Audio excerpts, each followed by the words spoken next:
friend and grateful that he's here today. And he has a lot of stuff. So please ask questions. There's a lot going on and make sure you pay close attention. Please, coming from your mother. Please pay close attention. How are we doing, everybody? Well, how are you? Good. So I'm not the regional director. I'm the director of technology for the region. Dawn is our regional director. That's fair. She is fabulous. She is fabulous. So, well, I'm excited to be here, guys. Some of y'all may know who I am. Some of you may not. Like I said, Patrick Mauldin, Director of Technology and Resources for the Keller Williams Southeast region. That is Alabama, Georgia, and Tennessee. A lot of territory, about 14,400 agents right now strong. Yeah. You guys are great. I'm actually a resident here in Atlanta, so I live over in East Cobb, Marietta area.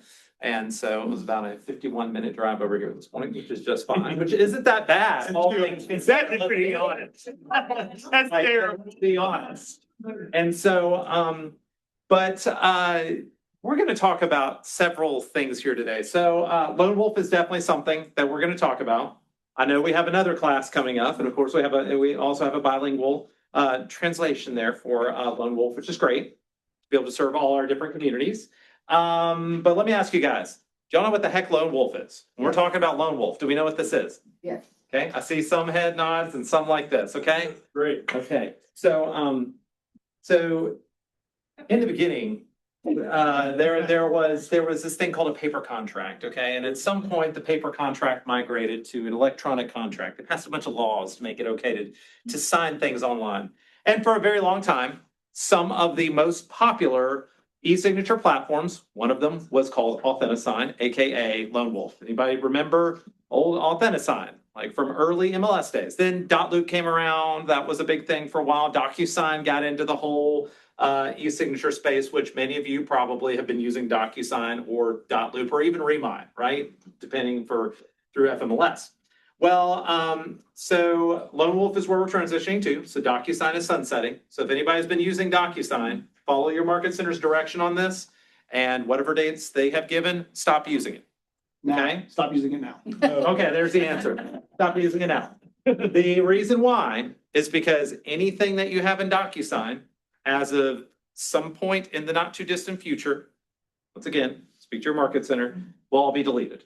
It'll just be gone. There won't be any of the rooms you created or anything in that. Now, you do not need to be highly concerned about any paperwork you've turned in, because y'all do turn it in through Command MC, right? For compliance, you're all good, okay? It's anything that is what I will call in flight. So say I've written a deal, we're kind of negotiating things. I haven't turned in paperwork yet, your market center, your broker may say, you take a listing and it needs to be turned in within 24 hours, you take a listing, but you may have forgotten, and it may be 2 weeks, 3 weeks later, and you still haven't turned in that listing agreement.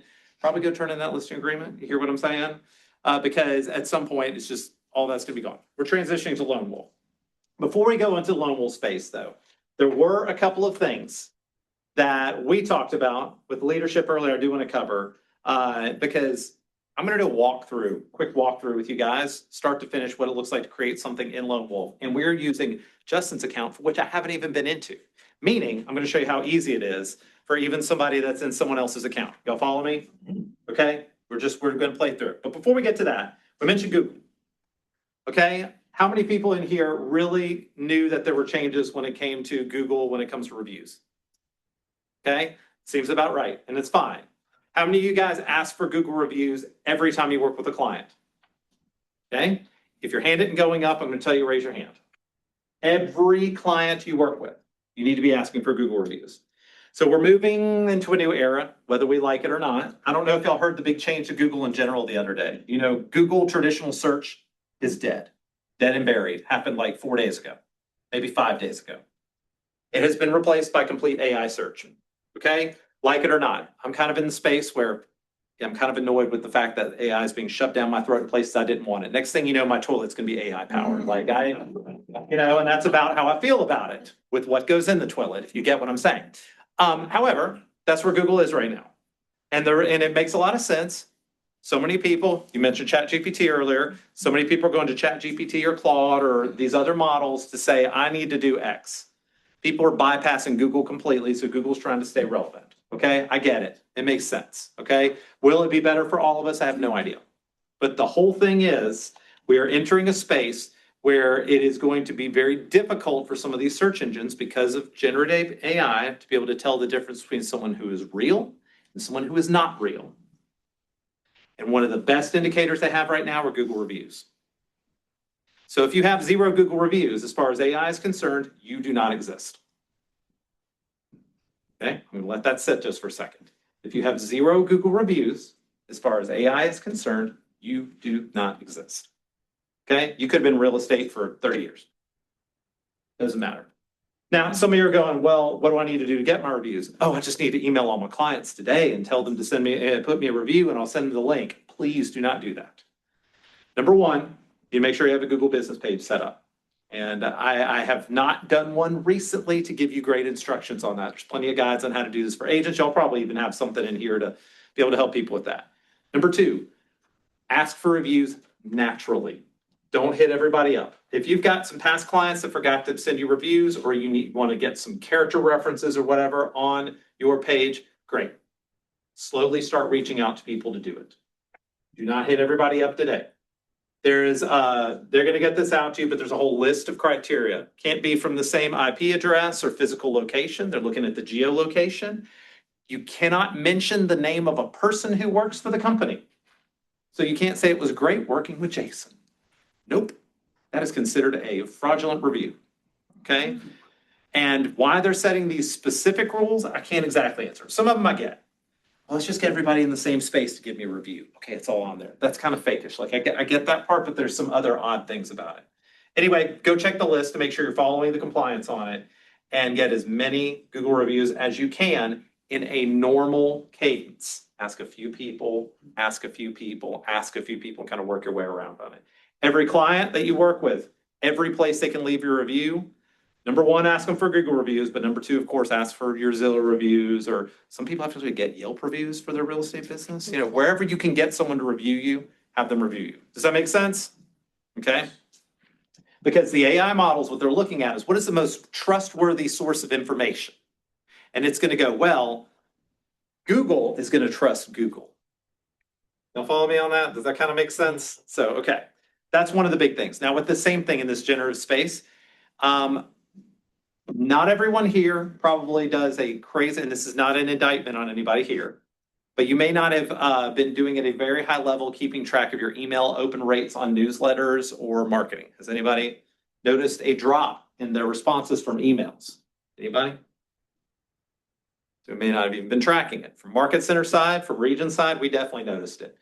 Our region newsletter went from 40% to 15% in 1 month. Now, I've been doing a lot of research on why. There's a lot of factors that go into this, but the TLDR, the too long didn't read, is Google changed the way that it sorts emails, and it's affecting everyone in this room. So, because we have this generative AI, and you can teach it to do all these things, like create these custom looking emails of researching people and make it look like it came from you and everything.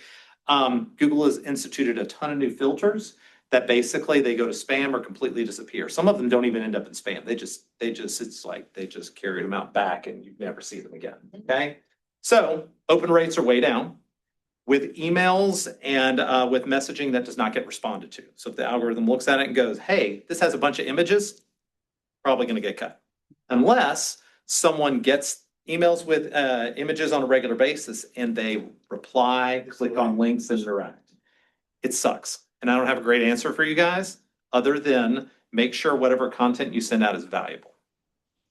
This is the best thing I can say. And remember, value is kind of like beauty's in the eye of the beholder.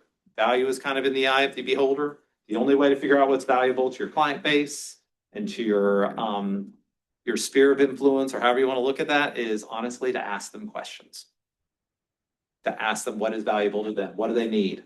What's making them anxious about in the real estate market? Trust me, there's plenty of places you can go research and find out what people are talking about when it comes to real estate.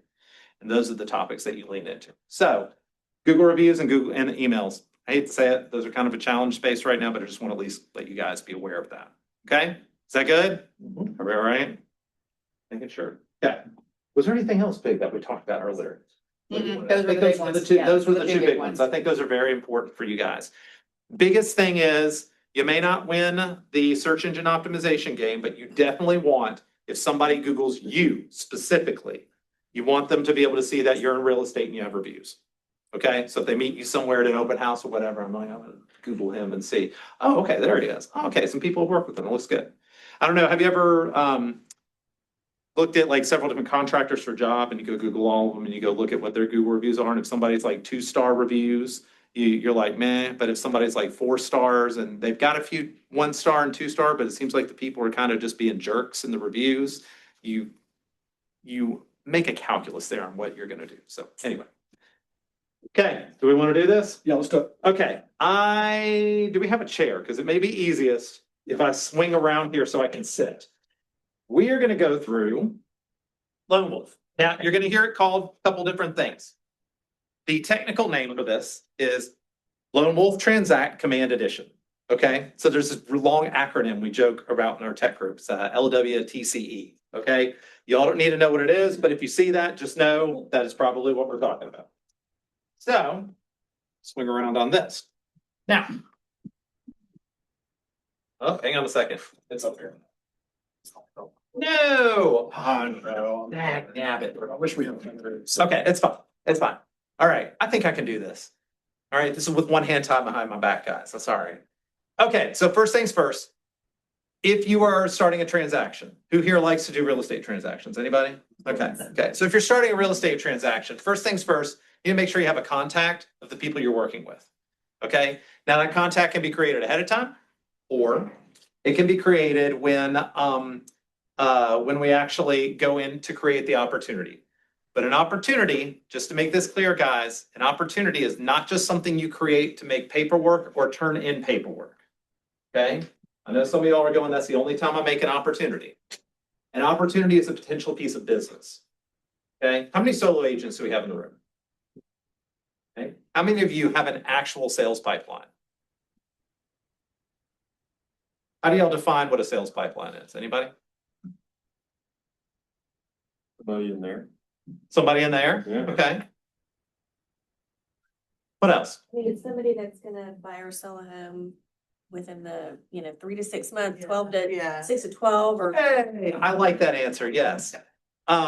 That's an actual pipeline. A lot of people will say, well, I know 1,000 people, so I guess I have 1,000 people in my pipeline. I'm like, no, how many of them are gonna buy in the next 3 to 6 months, or whatever you define as your time period, okay?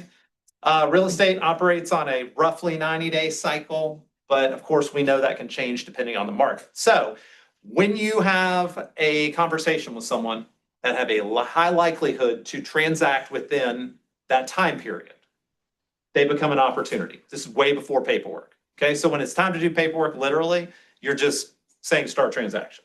Okay, you said we had one already stuck in here, opportunity already ready to go. We're gonna Okay. create it from the jump. Create it from the jump. Okay, so I'm gonna go in here and I'm gonna say create opportunity. Of course, we have different types of opportunities we can create. We're gonna do a listing opportunity for today, just the easiest. And so I will just say a listing, and it is going to give us this little pop-up. Now, this one is actually underneath, and this is a new thing in Command. If you notice, this is underneath Just Enhance Your Business. If you guys notice your Command accounts, the personal accounts evaporated one day and you got something called business. The long story short is all of your accounts inside Command act like a team account now. However, that does not change how you are like reported for awards. So don't worry about the awards piece of this. But what it helps is, say you want to work with a TC that services the market center. Say you want to get an admin or a VA, you can add them as to your account, and they can do things in your account that they didn't have the capability to do before, which is pretty cool. So that's why we have an assignee of Justin up here, because he's the only person on the team. Seller. Oh, let's see. About to say, do you have me in there? Okay. Okay. No, because I don't want to send you a bunch of stuff. It's perfect. So Patrick Mauldin, that's me. Okay. I am not in his database. So what do I do to get started? Create new contact. If I'd already had a contact, it would have pulled it up in my list of contacts and I would have been able to select it. But since it wasn't, I'm just going to write Patrick Mauldin, and I'm going to put Patrick Mauldin at kw.com. Now, when you are practicing on Lone Wolf, guys, use your own email address, use your own contacts, send yourself contracts. Okay, that is the best way to do this. Also, typically I put some ridiculous terms in there so that if this were to ever get out, we know that this is completely bogus contract, like personal property addendums that include pizza. So anyway, or not personal property damage, but you know, the personal property on the buy and sell. Yeah, anyway. So, we're gonna do that, okay? Boom. Now I've created a contact in his command account. There's a Patrick Mauldin in there. Opportunity phase. Let's say that this was a come list me call. Who here likes a come list me? Okay, yeah. So I'm gonna say that this is active. Because this is not a potential piece of business. This is, we're going to get an agreement signed. Let's do it. Staging is the default opportunity stage for this. And it basically just means pre-listing. Some people like using that term instead. It's whatever you want to call it. Tags, we're going to avoid that. Address, but you know what? I'm going to put an address in here, but I'm going to use the Southeast Region's office for it. And if you notice when I start typing it in, it is going to do a lookup. So it's going to fill it in. So if it is something that's like part of Google Maps or whatever, it's already going to come in. Say it's a new construction, you're listing or selling a property, you need to put it in there. You can type freely whatever you want. I'm just going to try to pre-fill it to help you. Property type. I'm going to tell you guys, this is one thing that's important. Anybody here sell commercial property every once in a while? Do y'all have any commercial agents in here? If you're commercial, please make sure you select commercial in here. Please. Because if not, you will not get credit for commercial sales. Okay, there's That's important. two small things. If you ever do commercial, you have to be part of KW Commercial, and you have to select commercial under here, or the credit for the sales do not go to it. Full stop. So residential classification, resale, that's what most of ours are. Estimated listing price, I'm just gonna put a number in here. And boom, we don't have to really worry about the rest of it right now. We're just gonna hit create. Now, once the opportunity has been created, it has been opened up for us to be able to go into documents, and then we are going to be able to start a transaction. Now, you can also collapse this panel if you need more space. A couple things I want to draw your awareness to first. It says sync with e-signature provider. The reason we have two options here is because DocuSign is still an option. Once DocuSign is gone, there will be no drop down here. Okay, it'll just say start a transaction or something like that. Over here on the left side, I don't know if y'all have any, I don't think so. If the market center ever adds additional checklists, you can select different compliance checklists there. So if y'all made a commercial checklist, residential resale, VA, a USDA, or whatever, y'all could actually build those in there. Sure. If it doesn't have the drop down box, should it?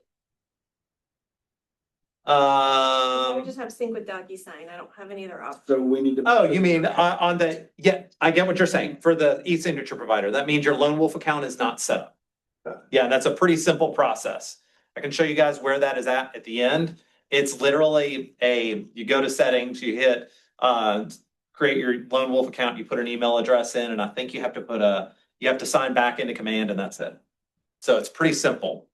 3 different phases. Y'all know the compliance process. I don't have to go through any of this, right? Okay, we're all good on that. So, and another thing I want y'all to see too. See these that have a little LW next to them on the compliance checklist items?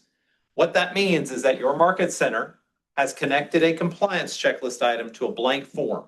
When we start this transaction and go into Lone Wolf, it's going to have a blank version of whatever that is. So I'm going to get a lead-based paint exhibit. I'm going to get a seller's broker notice to seller of seller's obligations regarding disclosure, LBT. That is the longest name for a form ever. My God. Okay, sewage system, affiliate, like all these different things. You follow me? Those are going to come in. Now, since this is for a listing, there it is. I'm about to say, please say there's a listing agreement in the listing one. Yeah, Okay, there there is, we go. yeah. We have a listing agreement. Okay, we're going to get a listing agreement. So I'm going to go up here, sync with provider, and then we're going to go to Lone Wolf. Now, if I accidentally click DocuSign, I got to start over. I got to create a new opportunity. Once the connection is made, the connection is made. You just have to make a new one. Okay, Lone Wolf. I did hit that right. Yes. Okay, just a second. I have had a lot of caffeine today, so it's very possible my hands may be a little, you know. Okay, so here we are inside of Lone Wolf. Now, there is a process, because this is a question I get a lot, especially with Atlanta partners related market centers. I get tired of typing in my brokerage information over and over again, my license number, et cetera, et cetera. Anybody ever felt that? Easiest way to resolve that is with a template. I can show you all how to do that here in just a second. But once you create a template, honestly, probably you're not going to have to create a template again until Georgia changes the forms.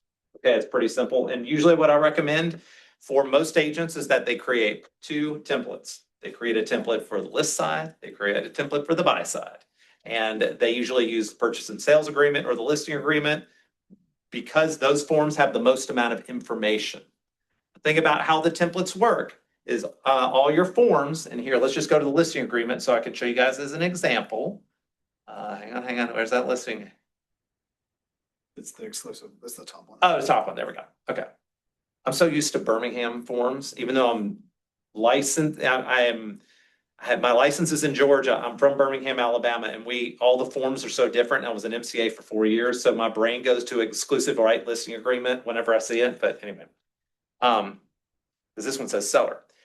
Each of these little boxes are all connected to something they call a field. Imagine it's like a spreadsheet on the back end. So if I go in here and I have property address and I go, oh my gosh, 2 Ravinia Drive is incorrect, I can change it on this form and any other form that has property address, it updates it. Y'all follow me?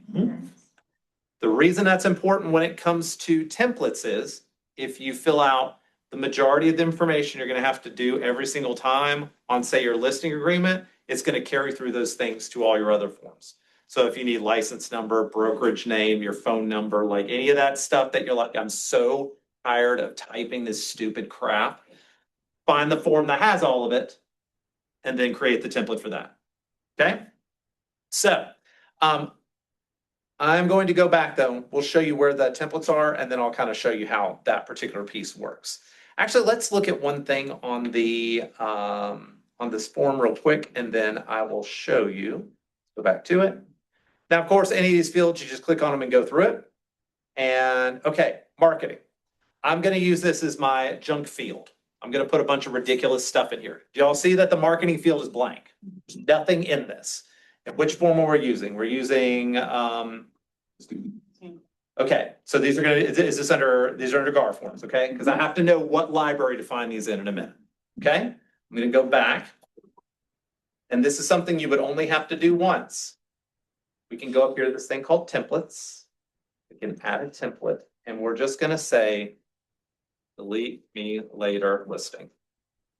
Okay.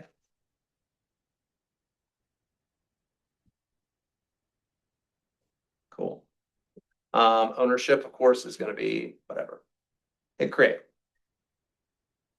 I'm going to add paperwork to my template set. It's kind of interesting how they do this. Is a little bit different than DocuSign. DocuSign, you made it per form.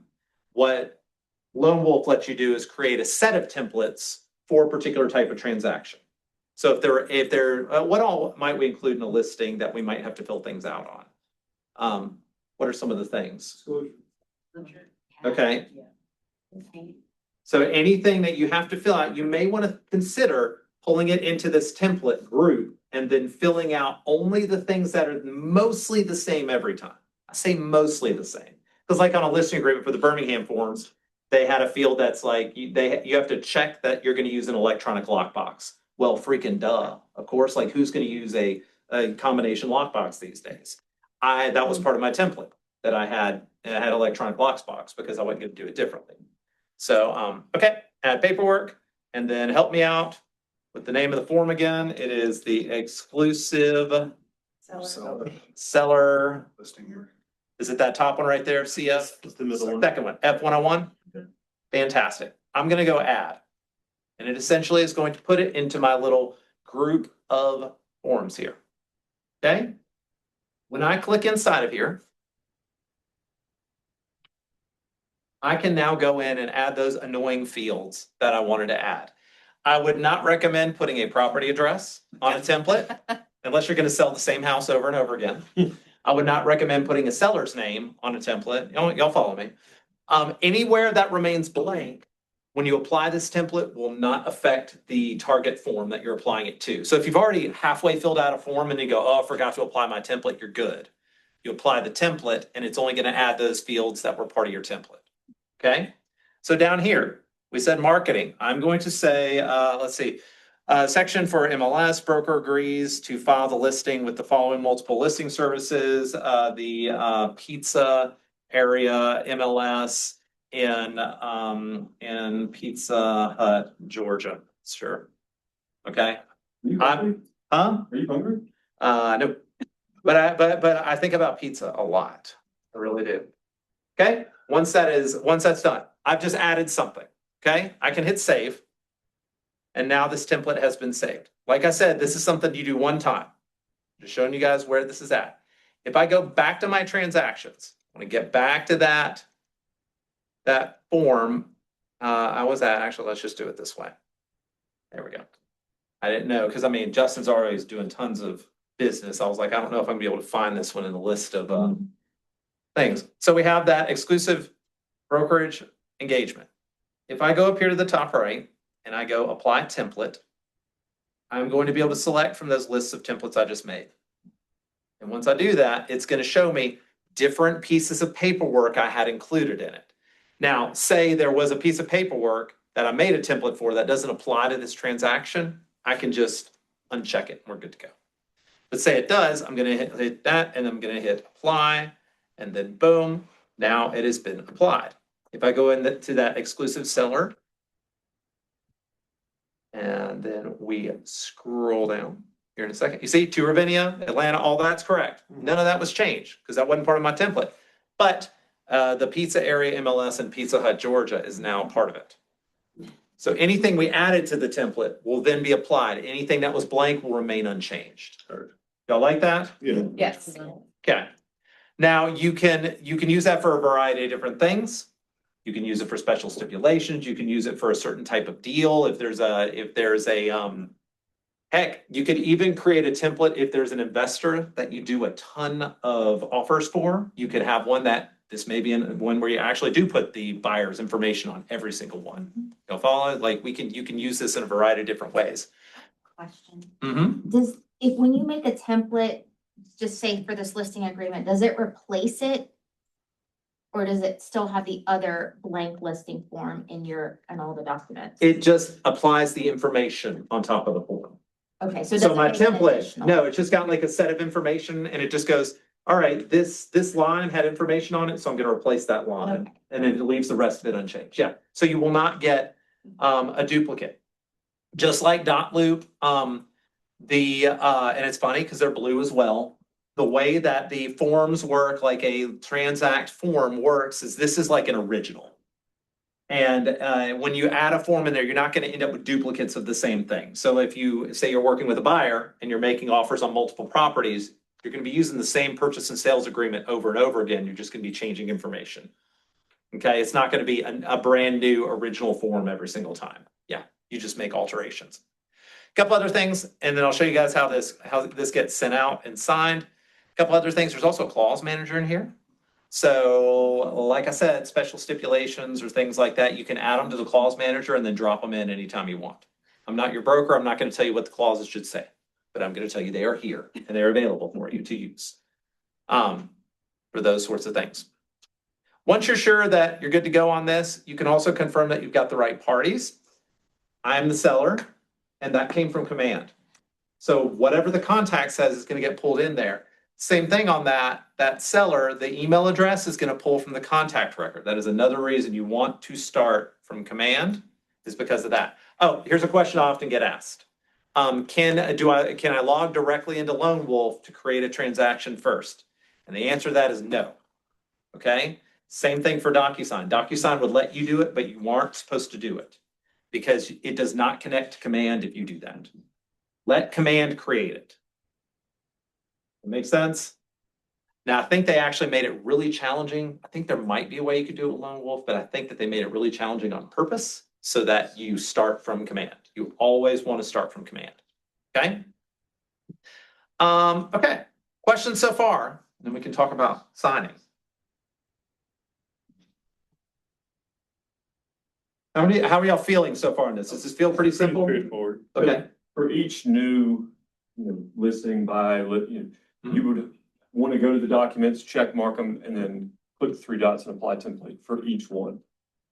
Each time you do a separate transaction. Like it's Yes. not something that's going to follow all of your transactions. That is correct. Okay. That is correct. Great question. And yes, when you're starting from a new transaction or whatever, I always forget the terminology. I think they call it a transaction here.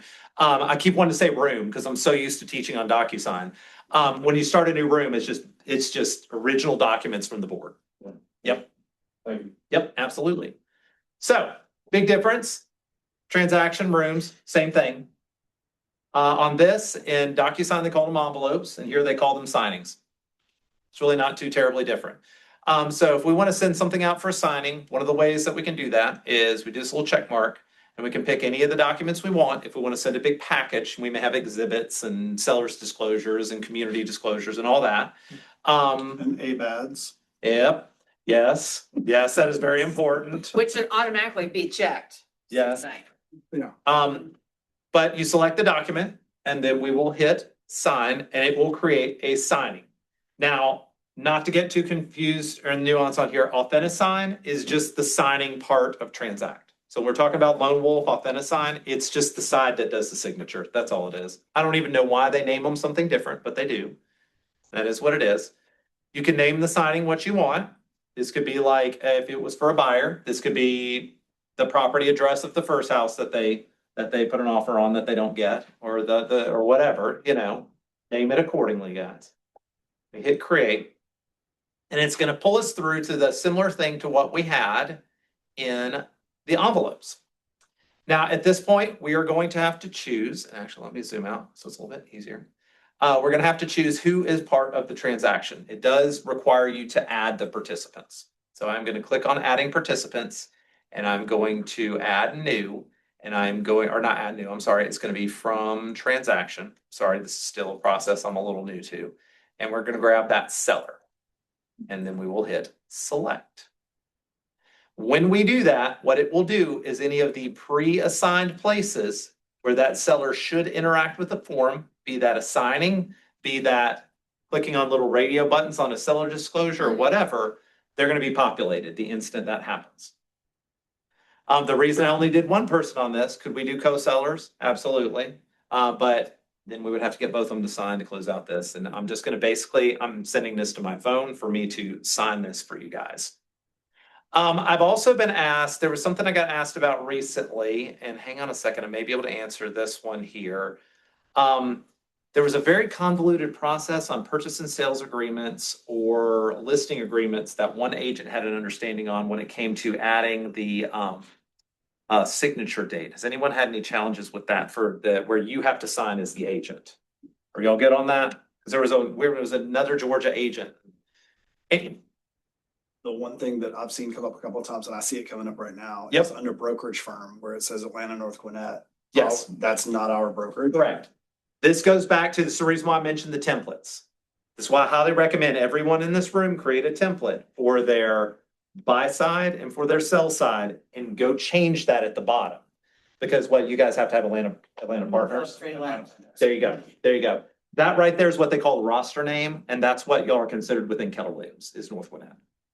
That's where the KWNG comes from, is for North Gwinnett. For you guys though, for brokerage reasons, y'all are not though. So you have to put whatever is correct in that, and I would put that in your template. That's part of that annoying crap. I would say put that. Same thing for, you have to put your license number. If your phone number auto-populates, it's fine. But if it doesn't, if for some reason that's incorrect or you want to use a different number, you could put that as part of your template, if that sounds good. I got a question for you. Absolutely, what you got? So sometimes I'll run into clients that share an email address. And I know with some signing platforms, they have to have their own respective email addresses. With Lone Wolf, can they share an email address? Yes. I believe so, yeah. They can, for sure. And Yeah. you can go in and inside the signings, if there were two signings, you can set a PIN number. Okay. So that if we both share an account, I could go in, put my PIN number 1, 2, 3, 4, yours could be 4, 5, 6, 7, whatever you want it to be. And you can set the PIN number so that each individual has their unique signature. Okay. Even inside that same email. Perfect. All right. Yeah, I wanted to say that was correct, thank you, because I was like, I haven't tested it, but I want to say that I was told that this is possible, Okay. yes. Because I know DocuSign, that was one of the parts of it that you couldn't send it to the same email address because they considered it had to be unique. Couple things, there's a tools section. So if you need any sort of markup tools that are legally allowed, you would put them in here. Let's say that you received a PDF of an offer on a property. you could send it out for signing and then you would come in here and you would drag over any places your seller needs to sign. Does that make sense? Like this is where you would do that. And if I can't remember in Georgia if this is true and I get confused over these, but if you can do any things like strikeouts and signatures and things like that without adding an additional document, this is where you would find those sort of tools on there. Some states allow it, some states can't, and I cannot remember on Georgia at the moment. So your lines and strike throughs and things like that as well would be in here.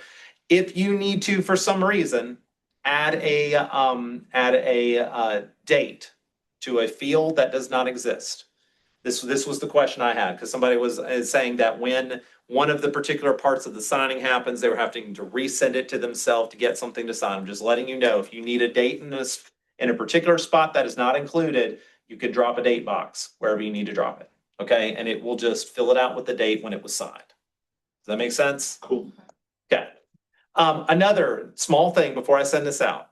If any of you come across something on the form that doesn't work correctly, because these are mapped forms, they sometimes have errors in them. Let your market center know. They have a process to be able to turn these in and get them fixed. Okay, so if you do identify something, and usually it's on the forms that people don't use very often, like specific land forms or something like that. There's some weird spot with like the way that the attorney comes on there or earnest money shows up and it's copying to the wrong place. If you notice anything like that, you can always get it back to your market center and they have a process for turning those in to get them fixed. Okay, I'm gonna hit next.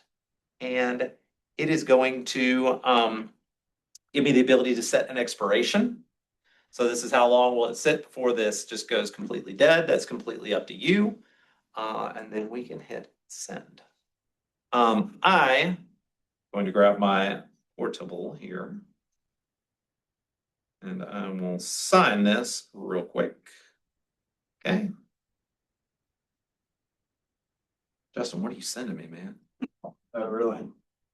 This is the weirdest contract I've ever seen. I will start this and I will sign this. Complete signing, done. Okay, I'm done. I signed it. That's how easy it was, guys. Took me that long to sign this. I'm gonna reload this page. And there we go. Now we have a completed document. Now, of course, if you need to see anything related to the signing, you can come in there and get additional information. But when we go back to the paperwork, you're gonna see in the list that now there's a PDF. Man can see that PDF, which means for me to be able to turn it in, I usually reload this page. Usually it's days later this happens, but if you need to get it to pull it, you can reload this page. And then over here, see where is the listing agreement? I would just select that finished document from the list. And if I wanted to be 100% sure I attached the right document, I can click on this and I can actually see a preview of what that document looked like. Up the pizza area MLS in Pizza Hut, Georgia. And I can come down here and I can take a look at my signature. There we go. Patrick Mauldin's on there. And then if I'm ready to go, I would then submit to Market Center, which I'm not going to do. And then your compliance team would be informed that they have a new compliance request and they can go in and tell you that you did it wrong. So it's okay. It's okay. It happens. Questions? I sent it to me and it went into my spam. So I guess I need to put, You sent what to you? I sent like the signing to myself. Oh, you sent the signing to yourself and it went to spam? Yeah. Okay. Probably a Gmail filter. Yeah, that's a Gmail filter, unfortunately. But I sent it to my KW. I mean, that's the thing. No matter what e-signature platform we work with, be it .loop, DocuSign, Remind, whatever, when you send these things out, there's going to be times that it's going to go to people's spam. So if you're working with somebody and they're like, I don't see it, that would be the first thing I would say. Because there are spammers who will send blind contracts out to get people to try to sign things thinking they're doing something else. Anybody here got the weird wire fraud ones from like a transaction that's not even yours? I get those. I'm not even active. Like I'm in referral, but I guess they pull the GREC list of licensees. They have my email and then they just pretend like I have a closing coming up. And they try to get me to give my bank account information. I get those all the time. So I can see where Gmail would start filtering out some things that seem suspicious. Not that that necessarily did, but yeah, kind of one of those weird things. Yes. Okay, so for it to pop up and as the PDF, like the person has to sign it. Cause I did exactly what you did. I even used your email. Cause I just wanted to make sure I was like on the same page. But you would have to sign it and that's when it would pop up as a PDF in the system. Yes. Okay, just to make sure. 'Cause I don't have it. Until then, it would just be stuck and sent, which if you sent me a document, hang on a second, let's see. It should be in my email here, let's see. She's asking for your signature. Patrick. You're about to buy something, be careful. Judy? Yeah. Oh, there you go, yeah, okay. You said you did it correctly, yes. I'm not gonna sign it, however, kudos, you did it. I have a question. Sure. So I don't remember what part where you go in, it'll show you that, you signed. It has kind of like a log, right? I know in DocuSign, it would let you know when people opened it. Uh-huh.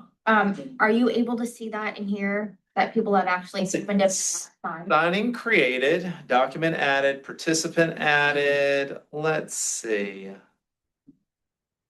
I don't know. Maybe you signed certificate. Yeah, but that's just the sign. Yeah, it's got the history on that. It might, if we hadn't have signed yet. I was just curious. See if Judy's Yeah, shows. Judy? Oh, yeah. Shows that he read. You can look and see on yours. Good call. No, go back to Lone Wolf. If you didn't sign it, go back to Lone Wolf to see if he. You did? And under the signings tab. I always just found that helpful. Yeah, me too. Oh, sure. Yeah. But you know they got it. 'Cause Right, exactly. right, that's I'm your like, what? confirmation that they. Cause then I'm like waiting for them to sign. They don't sign it. Now, You're like, what? and actually, there's another agent in the office who tried this with some of his clients, and it's actually reversing their initials. Oh, that happened to me as well. Reversing their initials where? Tell me. So one buyer's name is Kayla and the other one's Kyle. It's giving Kayla's initials to Kyle and Kyle's initials to Kayla. Okay,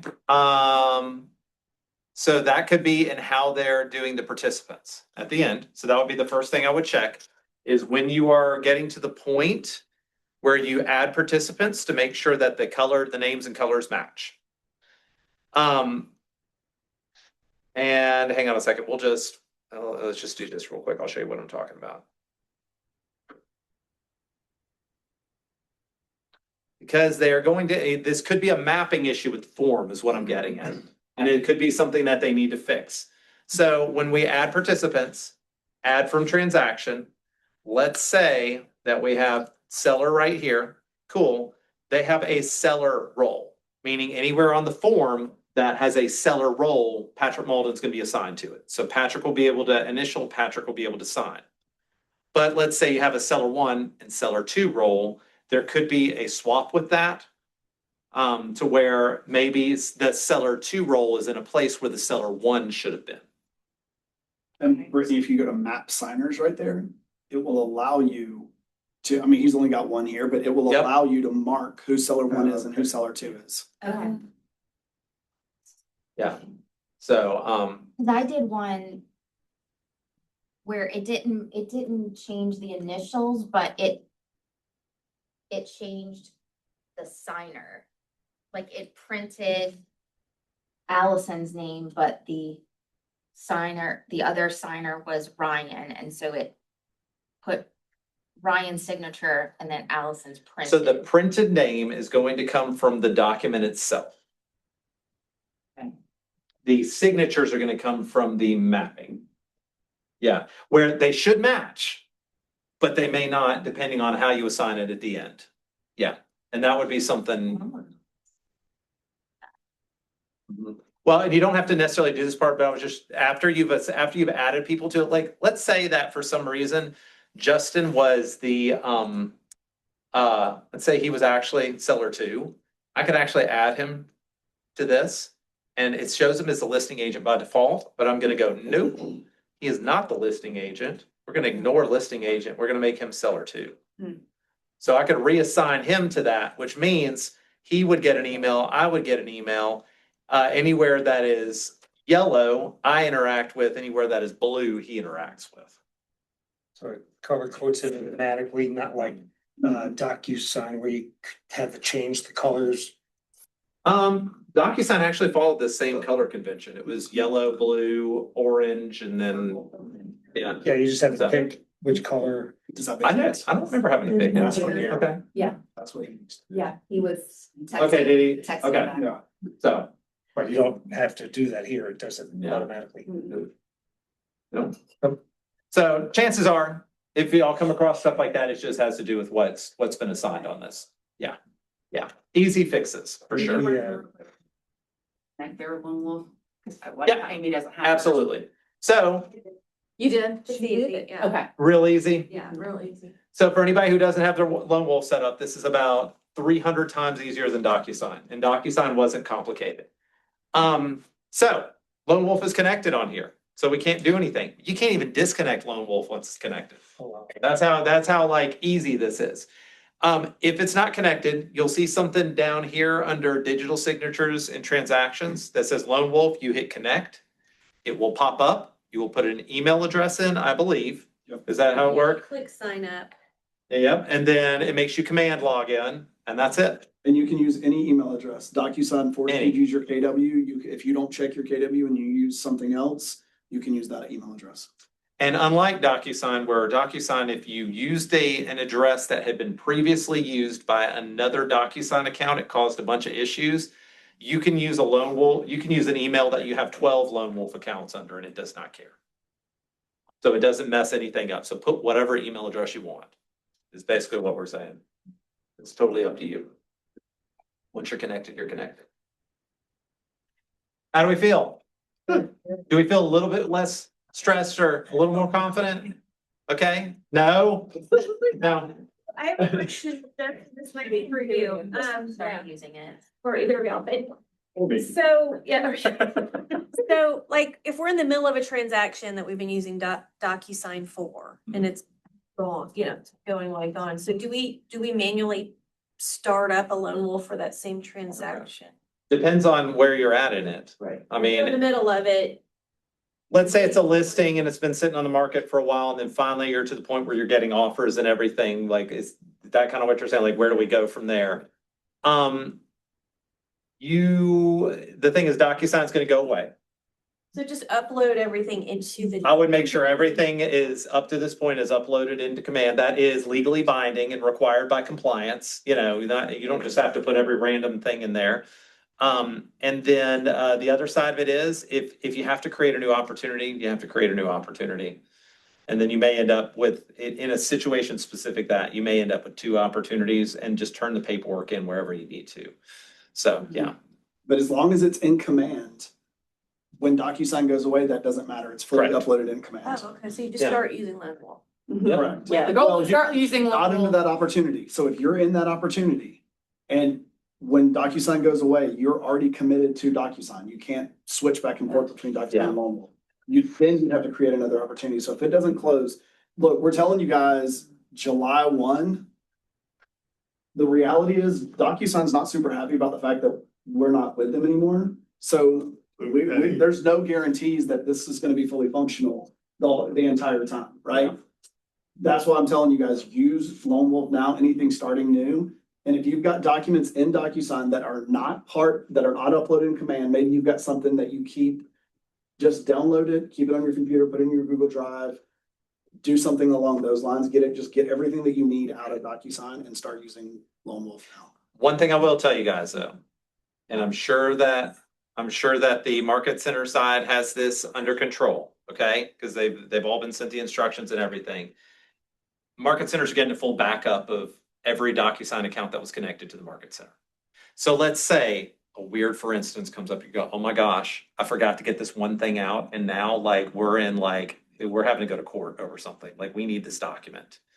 The market center can go through their backup to find it if it's a major situation, because at the end of the day, it is the broker who is responsible for everything. So they have to hold all the paperwork, all working on the behalf of the broker, right? I mean, unless laws have changed, and I'm not knowing this correctly. So basically, they're gonna have all those documents just in case. But that's going to PPG. That's not going to our market center specific because of how we're set up. Correct. So it's not like, oh, I forgot this one little rando thing.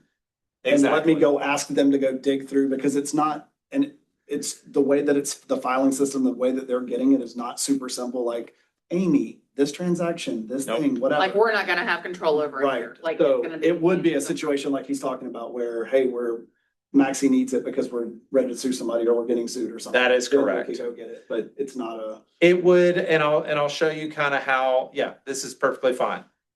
When all the documents get downloaded from DocuSign, this is how it's gonna show up. That's what they're gonna get. That's it. It's gonna be that in a folder. So you can imagine going through thousands of transactions. I mean, if it's a legal thing, it exists. It's not something you're gonna get quickly. 23,000 transactions per year in our franchise. Yeah. There you go. There you go. Don't rely on that. You do your own. Right. Yes. work. But all the command stuff is there. What's in command, what's in the actual opportunity is just gonna be there. And you'll always have access to that. And on a side note, like Patrick thank you for coming out today, because this was awesome. Give her a round of applause. Yeah. Justin has continued classes on this. Justin has shared a link that's on our KNWNG347.com page. There's a resource link that you can watch a gazillion videos on this. If you've missed something or just want more information as you're learning it, reach out. We can send you where to go. We'll have you come back, I'm sure, as it. Thursday, I'm teaching on it for the region online. Oh, yeah. Okay, I'm doing it. So I'm starting back my foundation series this afternoon. So which let me ask people in the room, do y'all ever get my emails? Does anybody get my emails? I got it yesterday. Okay, I see a few hands. Okay, that's a big question we're asking for the region right now, because that whole email sorting challenge is. Well, those of you who don't know who Patrick is, now you know who So, Patrick is. So when he's yeah. teaching, this is who you're getting, just, when he's teaching to the region to hundreds of people at one time. Yep. I can tell you, we are very fortunate to have Patrick. Oh. well, thank Our you. regional secretary. Thank you very much for all of what you do for us and for all the, y'all didn't even know how much this guy does for Yeah, you, so thank you, Patrick. Thank you. Yeah, he is a wealth of information. So, this is the KNG page that Justin created. So, If you has anybody seen this before? look, go to resources at the top. We've got a whole Lone Wolf training resources situation. And it gives you links to various things that are going on, everything from KWRI to playlists to different things. Plus, we're offering classes all the time. So And I will also say, you guys don't know how good you have it with Justin here. Oh, for sure. Justin, you are great at bringing value to this group too, and between the two of you, we are so fortunate